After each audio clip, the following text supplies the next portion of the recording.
એટલું યુદ્ધ લડીને જાય બેઠું હોય તો એને કાંઈ ફેર નથી પડતો. અને આપણે વગર યુદ્ધે કોઈ જાતનું કંઈ લેવા ન કરે દેવા નહીં. ત્યાં ડીઝલ ઘટે ત્યાં કોઈને ખેડૂતને બધા જોવો ને તમે વિડીયો હેરાન કરીને બેઠી હે સરકાર. એટલે આમ રમત છે મેન. સરકાર સારી રાખો ને ભાઈ તો આપણે ઇન્ડિયામાં આપણે કંઈ દેશમાં કંઈ ઘટતું નથી. કેટલી વસ્તુ છે અહીં નથી ઇઝરાયલમાં જે આપણે ઇન્ડિયા પાસે છે. મેન રમત સરકારની છે. અને જારિયા હાઈવે બરાબર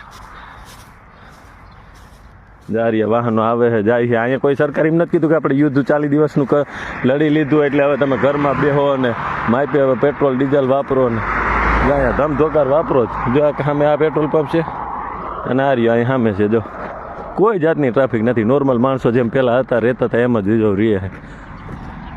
એટલે આ વસ્તુ છે ભાઈ.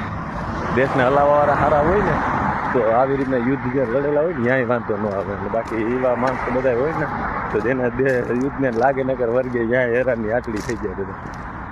એટલે આમ છે આ રિયાલિટી છે. ભલે હાલો તો મળ્યા ત્યારે બાય બાય.